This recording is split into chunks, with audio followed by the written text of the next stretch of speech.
నాగాంజలి గారు ని ట్రీట్ చేస్తున్న ఫిజిషియన్, ప్రైమరీ ఫిజిషియన్ నేను.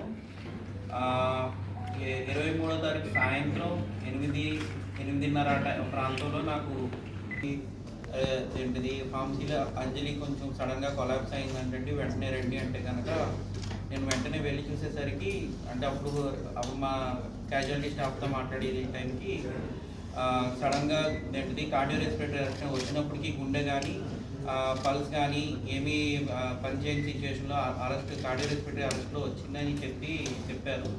తర్వాత సిపిఆర్ చేసిన తర్వాత గుండె పరంగా రివైవ్ అయ్యింది, వెంటిలేటర్ మీద పెట్టడం జరిగింది.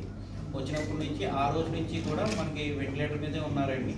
కాకపోతే ఈ కార్డియో రెస్పిరేటరీ అరెస్ట్ తర్వాత యూజువల్గా మనకి ఏంటంటే బ్రేక్కి కొంచెం డ్యామేజ్ అవ్వడము, గుండె మీద కొంత ప్రెజర్ పడడం జరిగే ఛాన్సెస్ ఉండొచ్చు. సో ఆ రోజు నైట్ నుంచి గుండె డాక్టర్ గారు అండ్ ఆల్సో నరాల డాక్టర్ గారు ఒపీనియన్ తీసుకుంటూ ట్రీట్మెంట్ అయితే ముందుకు వెళ్తా ఉన్నాము. ఆ రోజు నుంచి కూడా అమ్మాయి కామా స్టేట్లోనే ఉన్నారు. ఏంటది బ్రేక్ పరంగా రెస్పాన్సెస్ తక్కువగానే ఉన్నాయి. ప్రజెంట్ ఈరోజు చూస్తే కనుక ఆ అమ్మాయి ఏంటిది బీపీకి సంబంధించిన వెంటిలేటర్ సపోర్ట్తో పాటు బీపీకి సంబంధించినంత వరకు కూడా 2 ఇంజెక్షన్లతో ప్రాణం నిలబడి ఉన్నట్టే చెప్పాల్సి ఉంటుంది. గుండె పరంగా వచ్చినప్పుడు అంటే వీక్ అన్నది కొంచెం ఇంప్రూవ్మెంట్ అయితే వస్తూ ఉంది, కానీ బీపీ కానీ లేదంటే నరాల పరంగా కానీ పూర్తిగా ఇంప్రూవ్మెంట్ అయితే కనిపించడం లేదు. కొన్ని రిఫ్లెక్సెస్ ఉండడము, బీపీ పరంగా ఇట్ల పరంగా మెయింటైన్ ప్రాణం నిలబడి ఉంది.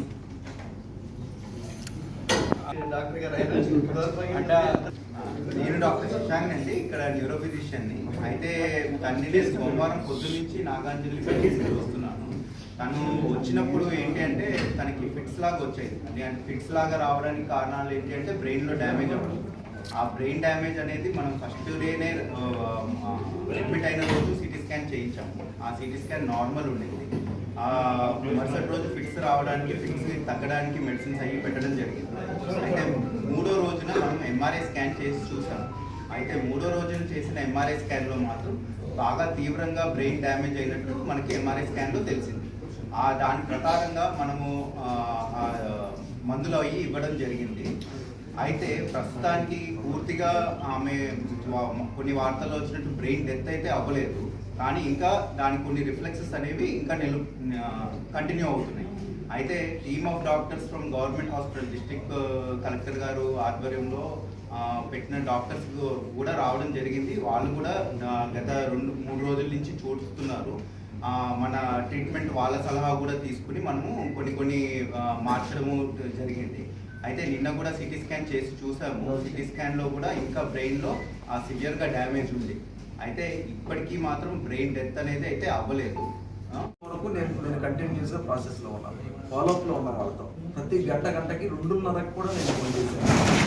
ఆ అమ్మాయి అంటే ఎనీ కాస్ట్ మనకి ఆ అమ్మాయి సర్వైవ్ అవ్వాలి అని చెప్పి ప్రతి అవకాశాన్ని మేము వినియోగించుకుంటున్నాం. మా హైయర్ సెంటర్లతో మాట్లాడుతున్నాం, వాళ్ళ ద్వారా ఇంకేమన్నా బెటర్ ట్రీట్మెంట్ ఇవ్వగలమని మాట్లాడుతున్నాం. ఇక్కడ దయాల్సిన విషయం లేదు.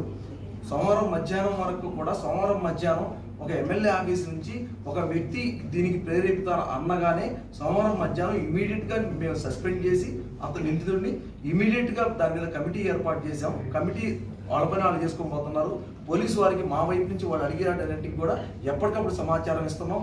దీనికంటే ముందు మీకు చెప్పాల్సింది ఏంటంటే, దీనికి ముందు 4 days బ్యాక్ కరెక్ట్గా 4 రోజుల ముందు ఆ అమ్మాయిని నేనే కూర్చోబెట్టుకుని, మా సూపరింటెండెంట్, నేను, మా జిఎంఐ మేము ముగ్గురం కూర్చోబెట్టుకుని, వాళ్ళ డిపార్ట్మెంట్ కూర్చోబెట్టుకుని, తల్లి ఇలా ఉంటుంది, సమాజంలో ఇలాంటి వాళ్ళు ఉంటారు, మీరు ప్రతి విషయంలో కూడా జాగ్రత్తగా ఉండండి.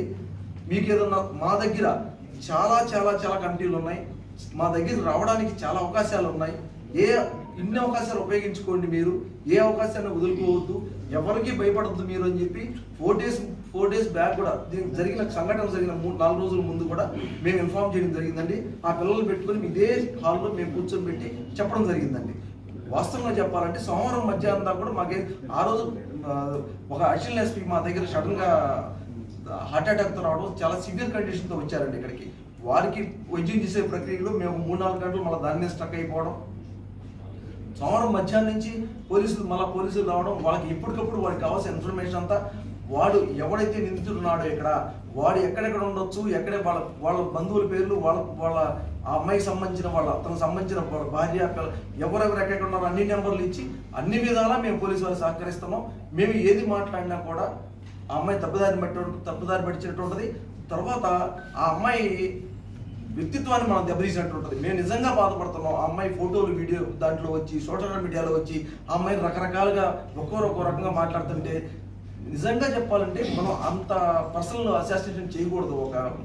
ఒక అమ్మాయిని అంత దారుణంగా చేస్తుంటే నిజంగా మా బిడ్డ అండి, మా బిడ్డ ఎన్నటిదాకా మాతో నడిచిన మా బిడ్డ ఆ బిడ్డకి అలా జరిగిందని మేమందరం